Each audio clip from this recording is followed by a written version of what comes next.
Hey folks, my name is Mo Amir and this is VANCOLOUR, British Columbia's bona fide culture and politics TV talk show.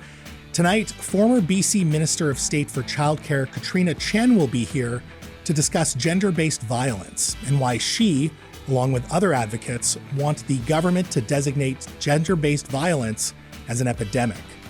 But first, experts are calling menopause a silent epidemic. Conventionally understood as a normal phase in a woman's life, are women being properly supported or prepared for their journeys to and through menopause? Here to discuss is the CEO of Aeryon Wellness, whose mission is to empower women with holistic health through high-quality, science-based support supplements. She is Aeryon Ashlie. Aeryon, so nice to see you. So nice to be here. Thanks for having me. Of course, my pleasure. Now, I'm a dum-dum, so you have to explain this to me. Menopause is understood as a natural biological process that women of a certain age go through. Yep. So what is the rationale behind calling it a silent epidemic? Well, I think we can definitely say menopause is having its moment, or perimenopause and menopause. So perimenopause would be that time leading up to menopause, right? Okay. So menopause is defined medically as, it's kind of just one day. So one day after 365 days with no period would be menopause. You were in it, right? That's it. So, but in that, one of the things when I began to think about this, I'm like, we have changed so much as a culture, right? And so if you think about social media, how people are talking more, sharing more, being more vulnerable, I think that's what's really brought it to the forefront for sure. Mm-hmm. My algorithms definitely have constant perimenopause and menopause in their feed. I know yours probably wouldn't. I think being Gen X, it's also like, I'm not going to put up with not being happy and not feeling good, like my mom would have. Maybe silently she would have struggled.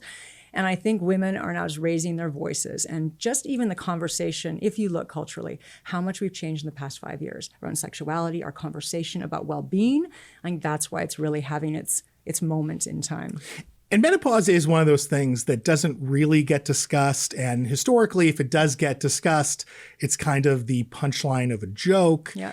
And even some of the health concerns around it stem from a lot of misinformation. I'm thinking specifically about hormone replacement therapy. Yeah. This was seen as something that was quite dangerous for women to take during perimenopause or menopause, but actually the science says something different, right? Yeah, I mean, that was really based on the 2002 Women's Health Initiative study that they did, which actually is a real disservice to women. And now what we know is that estrogen and progesterone actually has more pros than it does cons for women who are symptomatic during menopause or perimenopause, that transition.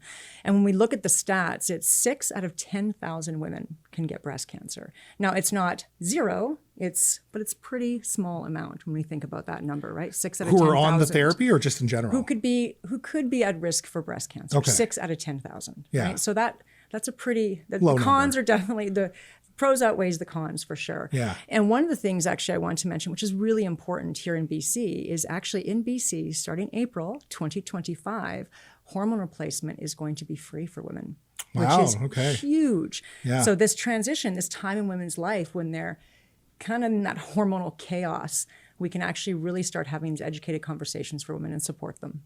And so what does the hormone replacement do for women in perimenopause or menopause? Well, what it does is somebody who is symptomatic, right? So symptoms can be anything from hot flashes, brain fog. A lot of women are like, yes, walk into a room, you're like, why am I here?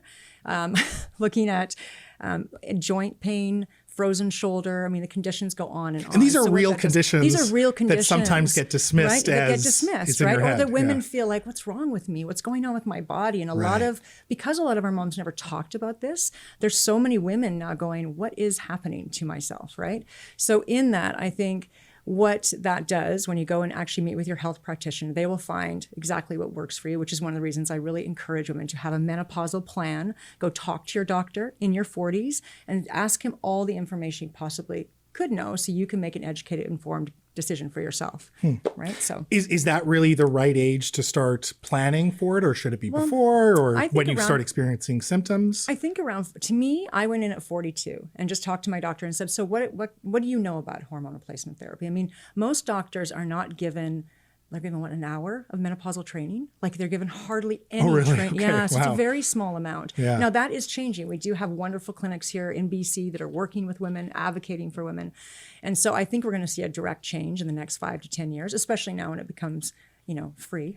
Sure. Which would be great, right? Yeah. So I think going in and just making sure that doctor is somebody who's not going to gaslight you, not going to tell you it's all in your head, you're just getting older, but somebody's going to really give you the information and say, here's some of your options that you can look at. And if you want to do more natural supplementation, you can do that, but here are some of the options. And I'm a big believer in using all dualities to whatever make yourself feel fantastic. Right.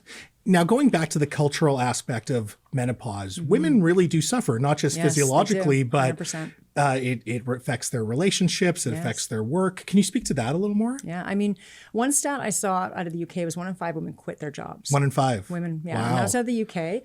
So it definitely, if you think about it, if all of a sudden you're not like yourself anymore, you have a hard time focusing, you're having anxiety, you don't want to go to work, you're having hot flashes, you have to change your clothes 2-3 times a day, you're exhausted. The idea of going into work and being productive, and especially in that era of time, right? Our 40s and 50s, it's go time. Our careers are all-time high.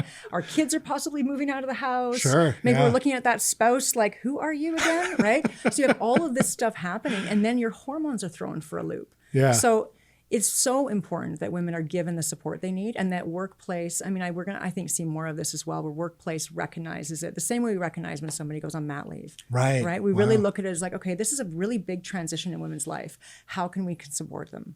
Now, among women, are there differences among the races when it comes to menopause in terms of how they experience it or how long they experience menopause for? Yeah. So, I mean, the stats show that women of color, so Black women, tend to experience menopause longer. Oh, really? I think it's 10 years plus. Wow. And then Asian women tend to be more on the lesser side. But what they also find too is that with Black women or women of color, that there is more symptomatic issues, like more hot flashes, more of the issues. Oh, interesting. Yeah. So, okay. And from when I was looking at the one research paper, it was kind of like there's not enough research on it to determine why. So, which is why we need even more really research for women's health and wellness, so we understand. So we're basically underserved by a lot of our understanding. We are definitely underserved. Of menopause 100%. As well. And I think there are some incredible women doctors right now who are championing for women, and they're all over social media, but they're also too in our space and province of BC. Right, we have wonderful women doctors who are advocating. Now we have about a minute left. Yeah. What about lifestyle choices? This is my jam. This is my jam. Okay, tell me a little bit about lifestyle choices to get you through menopause. I mean, so I own a supplement company, and I don't have a magic pill. And hormone replacement is not a magic pill, unfortunately. There is no magic pill. You own a supplement company? You're not selling a magic pill? There is no magic pill, darn it. But what's really important we understand is we need to look holistically, right? We need to be working out. We need to be lifting weights. We need to be lifting weights. This is so essential. I always tell women this when I'm speaking. Lifting weights, good quality protein, every single meal. Protein's going to help stabilize blood sugar, to help insulin resistance. Looking at sleep. Sleep is so important. If you're not getting a good night's sleep, right, that's going to affect every part of your being, your stress levels, how you're functioning during the day. Making sure that also to your managing your stress. And this is, as I mentioned a little bit ago, this middle time in our life is when stress is at an all-time high. So really having things in place that you can actually either meditation or walking or movement. Some have friends to talk to, but you're really able to kind of de-stress, take some good supplements, wink, wink, nudge, nudge. But all of these have a part to do with, being able to thrive, be it on HRT or if you decide not to, if it doesn't work for you, right? Wow. It's whatever works for you, but it is 40s to 50s, it is go time. Yeah. We're not 20 anymore. I know my hangovers aren't the same when I was 20. So they're not the same, they're not. So we're different people. And so in that, we really have to get serious about our health and wellness. Yeah. Aeryon, this was an illuminating conversation. Thank you for trusting me to have it with you. I really appreciate your time. Thank you for having it. That's awesome. Thanks, Of course. Folks, the CEO of Aeryon Wellness, Aeryon Ashlie. Make sure you follow Aeryon Wellness on all the socials for a wealth of information on women's health. Now, after some business, advocates are calling for gender-based violence to be declared an epidemic. We'll hear from one of those advocates up next.